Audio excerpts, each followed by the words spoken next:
All right, hello. Welcome to True Sailing Presents Cinephelia, presented by True Sailing. I am your host, Jamie. Here's how this is going to work. Joe and Jackson have a few drinks, just one or two, and then I'm going to ask them to summarize a movie that they've both seen. And at the end, I give them a grade on how well they've done. Are you ready? I am. Today's episode is The Shining. Are you fucking serious? Wow. I've never seen that fucking movie in my life, dude. Stanley Kubrick's The Shining, you say? That is correct. 1971? Yes. I've never even heard of that film. Stanley Kubrick's The Shining. First of all, it's an interpretation of a Stephen King book. It's a little joke for you cinephiles out there. It's Stephen King is the novelist, and it's an adaptation of a very famous Stephen King book. Stanley Kubrick's The Shining starts out with, it stars Jack Nicholson and his family. Playing Jack Torrance. Jack Torrance, wow. Good pluck. Okay, alright, so it's Jack Torrance. I believe it starts out with the interview. So the whole premise of the movie is Jack Nicholson's working at this fucking hotel, which is not Mount Washington. He's not working there yet. He's not working there yet, but he's going to. He's going through an interview for the fucking He's trying to be the caretaker of this hotel in its off-season during the non-skiing time when the snow is too aggressive to have skiers there. So like the winter. Yeah, the winter. Some call it the winter. Back in 1972, these hotels were super dependent on their caretaker.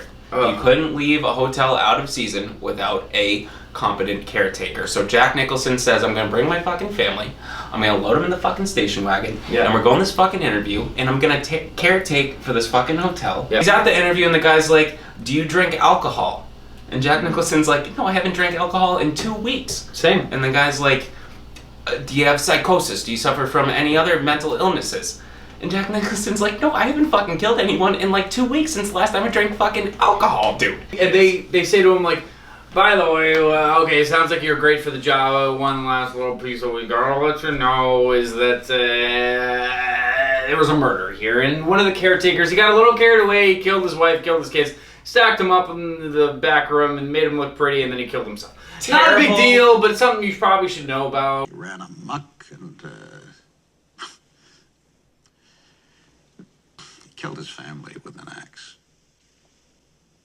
Terrible caretaker murders his family in the fucking hotel. Not a good job. That's not caretaking. He did a bad job. I don't care if you're caretaking for a murdered body. You shouldn't murder anyone while caretaking. We're looking for something better than that. And Jack Nicholson fits the fucking figure they're looking for, dude. Sure. He is perfect. His hair is disheveled. He looks like a crazy guy. He's not going to kill anyone, especially his family, if he brings them there to stay there during the fucking off-season, so he gets the gig. Meanwhile, his family's going through some shit. Oh, I haven't seen the movie. So meanwhile, before he actually gets the job formally, there is a doctor who has to come and see his son. And is his son's name Jack Jr.? No, his son's name is Danny. Danny. Danny Torrance. Danny has a little bit of a problem. Let's talk about it like it is. Let's just say it. Let's put it out there on the table. The problem with Danny is Danny has a little man who lives in his mouth. So Danny's being visited by a doctor. I think doctor's making a house call. Yes. And like Jack's on his way back from the interview. Because Danny passed out, and when he wakes up, he's like, "Oh, it was Tony, the man who lives in my mouth." And the doctor talks to the mom and is like, "Anything like I don't know, horribly influential or like damaging happened to this child by any chance?" The mom's like, "Oh no, nothing. Other than the fact that like his dad one time ripped his arm out of the socket. But other than that, there's literally nothing to think about." The mom, played by Shelley Duvall, Yep. tells the doctor, "Have you met Jack Nicholson's character yet? And if you did, you wouldn't be fucking asking me if there's anything wrong with my kid." He's got some monomania himself. He's got some gooey, little fucking crazy. You can tell that in the interview. It's amazing the guy gets fucking hired. Tony's living in Danny's mouth. Mom says his arm's out his socket. Doctor says go to the fucking hotel with your husband. Why don't you just go? go, To he says. You Just guys go. would be fine on your own. You know what would be great with your abusive husband who's an alcoholic, who's trying to get sober, who's not doing a great job of it? It's been 2 weeks, dude. You know what would be best for you guys? To live in seclusion in the middle of the wilderness with some snow where you are not accessible by vehicles. Do you hear that, honey? I saw it on the television. He's there, like October I to think March. he goes up in the fall. Yeah, so he stays basically like end of fall into the cock end of spring. Yes. And Great way to put it. That's beautiful. they get to the hotel and you meet, dude. So this guy, what's his name in the movie? Jerk off. I don't know his name, man. His name's Scatman Crothers. Like his real name is like Scabman Crothers, and he just died. Really? His real name is Jazzy Jeff Crothers. Jamie, can you give us an insight into what this gentleman's name is? Okay. Let's run through it. It's Scatman Crothers. So you meet Scatman Crothers. His character's name is Black Caretaker. Dickhead. His character's name is Dickhead. His name is Dick. His name is Dick? Oh my god. Wow. His name is Dick Halloran.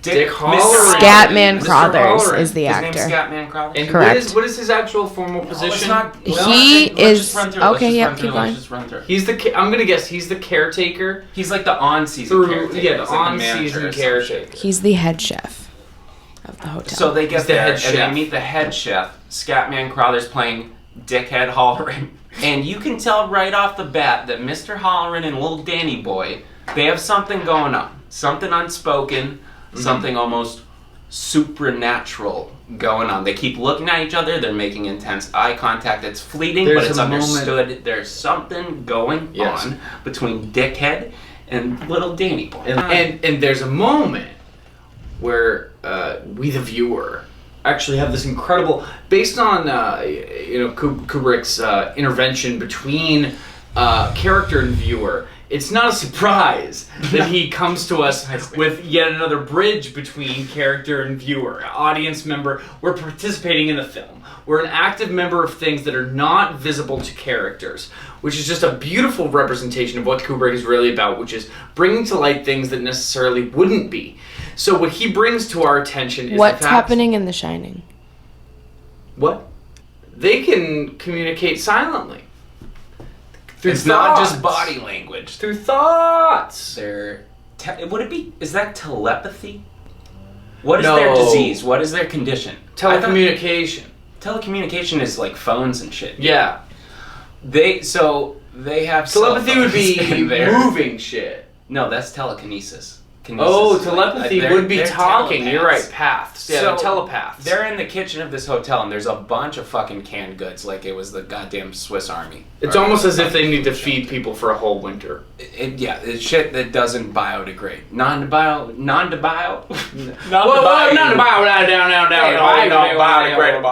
He references Bugs Bunny, which I think is really cool. He calls Danny Doc. Like through telepathy, his nickname for Danny, without even it being said, he just assumes the nickname Doc, which is, I don't know why that sticks with me. It's a weird, it's a cool reference. I guess it's like, it's contemporary for the time, like 70s. Because he ends up saying like, oh, why don't we go get some ice cream? You like ice cream, Doc? Yes, yeah. And the kid's like, yeah. And the mom's like, hey, dickhead, I gotta ask you a question.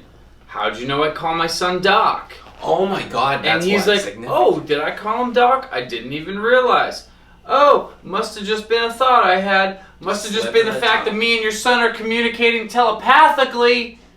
But see through that shit, Shelley Duvall. Danny Boy and Dickhead Man sit down, and Dick is like, I feel like you and I communicated telepathically to each other. And Danny's like, I'm 8. I don't know what you mean. And he's like, I feel like we can talk to each other with our mouths shut. You know what I'm saying, Danny Dick? And he's like, totally, dude. I feel that. I totally felt that. And he's like, there's this thing my grandmother used to call shining. Hello, anybody home? It's called shining. We used to do it. Me and my grandmother. I know Jack starts writing like fucking so fervently. He's left a writer. That out. He is a writer. He's an author. This is a little subplot here that I'm picking up on because I've studied the cinema quite extensively. I'm gonna guess that Jack really wanted to go alone, and that he said something to his wife to the effect of, I think I'm gonna go here to write this thing, and his wife said something to the effect of, great, I can't wait to come with you and bring the child. You have a family. And he wasn't too stoked. Jack, from the second Danny breathes in the film, Jack is just always frustrated. Yeah. Like, they don't really build He didn't that want to be around up. the kid. Yeah, like he's a good villain. He's like an anti-hero, dude, because he's a dickhead to his fucking wife. Some part His of me kids wants to always root for talking. him, though. Oh my, yeah, well, because he's like, is Jack the main character of this fucking film, or is it Danny Boy? it's Jack. Alright. So Jack, the next day, he wakes up and his wife Wendy is like, makes him breakfast and is like, are you gonna start writing your book? And he's like, yeah, maybe. Maybe when some inspiration comes to me. Maybe you don't fucking push me. Maybe I'm working on it. Asshole. And you start to see a bit of, Shelley's a little put down by the asshole comment. she's not too stoked. She's starting to feel like a nuisance to her husband. I wonder why. Who's calling her an asshole and also kicking his son around. Danny and Shelley, right off the bat, they start feeling a little unwanted. You're right. Which is, Right. I think that's intended. Yeah. Doesn't Shelley Duvall get naked at some point in this film? Nope. So Danny Boy starts exploring the hotel, and amongst Is this the tricycle? Yeah, so he's doing it on a tricycle. He's doing it on a big wheel. He's doing it with a steady cam dolly right behind him, and it looks fucking beautiful. Just cruising. Just cruising along. Dude, just and the shots of loving the carpet and shit are very like oceanic. He's just fucking Anyway, so Danny leads them to a room, or not leads them. He's alone. Follows them. Leads the cameramen to a room. This is like the faraway shot. 410. I'm very close to being right. Whatever adds up to the number 7, the number of our Lord. No, it adds up to 23, dude.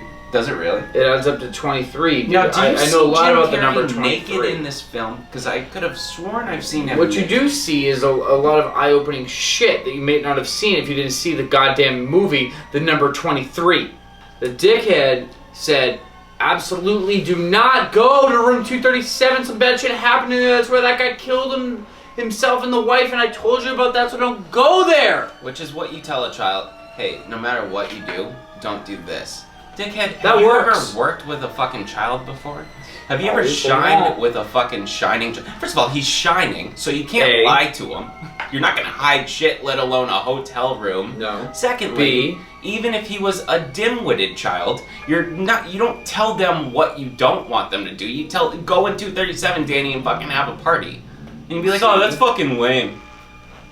Exactly. I'm not gonna do a dickhead cry. Just don't do it. So That's he has fucking so lame. he has a moment outside the door where he's like, should I go in here? And he decides, nah. And that is correct. Good job. It's a powerful Danny. moment. That That's like the is, intersection between him and fucking Jack. I believe it is the moment where Stanley Kubrick decides this is an obedient child. A child who's willing to follow the rules. And here's his father, who is kind of a shit butt. When does he see the twins naked? You never see those little girls naked. No, the twins, dude. Like the adult twins with the big tits. You never see any adult twins with big tits. That's why I haven't watched the movie. And he's like, probably shouldn't go in there. So what he does do is he goes and hangs out with his mom. Him and his mom playing the maze. And Oh yeah, there's a big there's maze a hedge outside. maze outside. And he hangs out in the hedge maze with his mom. And his mom's like, you gotta love the hedge maze. You gotta embrace the hedge maze. Have a good time in the hedge maze, everybody. It's weird that And Shelley she's having- Duvall notes that hedge maze so much. It's just a maze. It's almost like she's pointing it out because it's gonna be a big fucking plot point at the goddamn end. You know who hated the maze? Who? We forgot when they were walking in. Jack Nicholson's character goes, fuck that maze. After the whole 237, I'm not gonna go in there. I want to just play with my mom in the hedge maze because I'm a good, obedient little boy. And my dad fucking hated that hedge maze when we walked in. I think Danny's like in the shower or something. They have a room. Like they're keeping a room in the hotel for some fucking reason, even though it's like your fucking playground, dude. It's like a Six Flags Marriott. Like you can fucking set the shit on fire. You are the caretaker. You can do whatever you want as long as it's good to go when spring rolls around. Do whatever the fuck you want.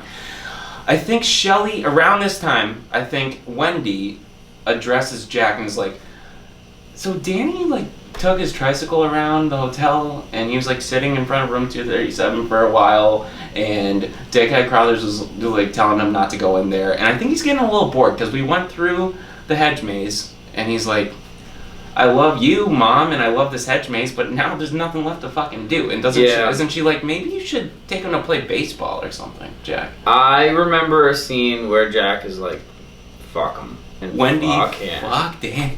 I'm here to write a book. If you're siding with Jack throughout this whole thing, she's a little bit yippy. Same with Danny. He can shut the fuck up every now and then. Shut the fuck up. What ends up happening is Jack starts, he sees this bar, he sees it as an escape.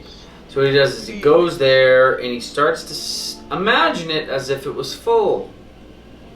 Maybe. Seemingly. And what he's doing is setting himself in a place where he can drink. Is this where does he start talking to the bartender? Because I feel like does. that comes in. So the bartender says something like, welcome back. What's the bartender's name? Jeeves. Withers? Is it Jeeves? It is played by Joe Turkel. Yeah. His name is Lloyd. Lloyd, yeah. Lloyd, my boy. Good name. Even better than Jeeves. And that's a great name. And he drops the word. Doesn't he say like, I think there's an interloper intruding on your... He uses a cool word. Yeah, for, like there's some boy. Intruding. Yeah, intruding with your son. And I'm pretty sure he might be an N-word. And Jack's like, well, that doesn't faze me at all. It's 1971. Go on. Martin Luther King is dead, Lloyd. I'm wanting another drink. So he goes on to be like, there's some shit going on, dude, but you can have the drink. It's on the house, as always. You know me, I'm Lloyd, you're Jack, you're played by Jack Nicholson. Please go about your thing. Welcome back, by the way, in case I haven't inferred it enough. You've been here before, asshole. Nothing really happens for a bit. I think he keeps... Until... I feel like there's a lot of, like, sprinkling of, like, writing. Nothing's really going on in the misty middle. Shelly comes in. Fuck off, Shelly. Fuck off, Shelly. Fuck off, Shelly. Get the fuck out of here. What ends up happening, he's in that big room and he's writing on the goddamn thing and he's falling asleep. And Shelly comes in and she's like, hey, I made dinner. Or something. And he's like, I don't care. And she's like, oh, just thought you might care. And he's like, well, I don't. And I also hate you. And I also don't think you should come in here again. I also think you should get out now. And if you come closer, I'm gonna take this bat and I'm not gonna hurt you. And she's like, ah! And he goes, you didn't let me finish. I'm not gonna hurt you. I'm just gonna bash your fucking brains in. Where did he get the leg injury? he adopts a limp out of nowhere. Maybe it's from falling down the stairs 118 times. When does he fall down the stairs? So Dick is sitting on his bed. He has his feet up, he's watching TV. There's a poster of a naked woman on his wall with big old black titties. I just realized we skipped through the shower scene entirely. Yes. It doesn't matter. A dickhead is laying on his bed and he's getting these signals from this little boy. And this little boy is telling him, something's going wrong. Something's going wrong. And he's like, I gotta get back. I gotta get back to my son, to my boy, to Doc. Dickhead calls the hotel. And he's like, I just have a weird feeling, like I feel like I should call the hotel. And so on the phone with the hotel. Hello, hotel. I have a weird feeling. I feel like I should call the hotel.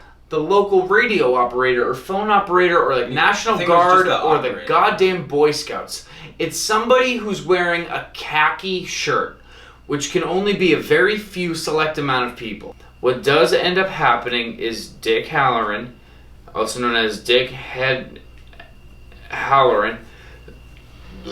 Holy shit, I almost threw up. He shows up and he's like, hello, is anyone here? Hello? Anybody here? But dude, you just flew 2,000 miles to get here. You better fucking know someone's here. And you were calling him Doc with your mind. Yeah. But you can't sense that. That's kind of a fucking void in the plot. And Jack Nicholson is standing behind a pillar with an axe. With the axe we told you. And he turns and he hits him right square in the fucking chest. He goes, and he goes, ay, ay, ay, ay, which is music from a movie that's not that. Here's the sad part. It gets kind of sad from there. Shelley starts running from her husband. It's clear to Shelley that her husband is capable of murder. After like an hour of him running around with a fucking axe, like swiping at her, I'm not gonna stand for this anymore. We also left out goddamn red rum. Yeah, you're way past both of those things. She tells Danny to run into the fucking maze. Isn't Jack running around with the, like, he's running around with the axe, like hulking over it? Isn't he going like, Danny boy? Yeah. I thought he is. Him and Danny are just winding through the fucking maze, darting left, darting right. And I feel like most of the shots are Danny's like looking behind his back and just fucking. But Danny has prescience where Danny knows the turns to fucking take, and Jack is just drunk and fucking stumbling, sprinting. Jack is almost sleepwalking at this point through the fucking maze, but he's so drunk he's pretty fast, probably running like a 830 mile per minute. He's probably running a mile a minute. He's so fast. Yes. And he's like, Danny, I'm gonna fucking... Yeah, I'm gonna fuck up. And he's just getting exhausted. Yes. All that energy. Wasted. Wasted. On what? Wasted just for nothing. All that for not Jack Nicholson. No. Danny erases his footsteps. And so Danny's shining pretty hard, even though his other magnet, Mr. Dickhead Halloran, is dead. He is extinguished. The night's out for him. In each step, and it's then very, like jumps into like a little hedge. He does the little, like, the shit with his... Like, it's very... Dude, that is... I'm coming for you, Danny! Then at the end, it cuts to Jack Nicholson, who is an icicle of a man. He is blue. He's so frozen. Jack Nicholson's a pale guy. His skin is fucking blue as cool blue Gatorade. All right, Jamie, give us a lowdown. Let us know how we did. Give us a grade. Let us know what we missed. It almost seemed like you read the synopsis and copied and pasted it all into different parts. I didn't read the synopsis. None of it was in chronological order. So what grade would you give us out of 10? I was going to say, I'm going to give you a... Wait. Are we doing this out of 10 or are we doing grades? That's going to sound terrible. Sorry. That's going to sound terrible. Sorry. We're doing neither. Go home. Yeah. It's done. We fucking smoked it. Yeah, 10 to a decimal. Okay, I was going to... And be fucking critical about it. Brutal. I was going to say a 7.4. Oh, wow. Wow. Only because you did pretty much get all the points, but you left out a couple big ones and the timeline was wrong. That'll do for me, buddy. Yeah. A 74 is a C minus. Maybe. A 69 is an F. 74 is a D? It's a D minus. Not my school. A 60. We went to the same school. All Let work us know and how. no movies makes true sailing a dull ship. 72. 39 years ago. 39 years ago. Anyway, go tell them about a movie that you... Get off the fucking boat, dude. We forgot to do the part where the bear's blowing the president.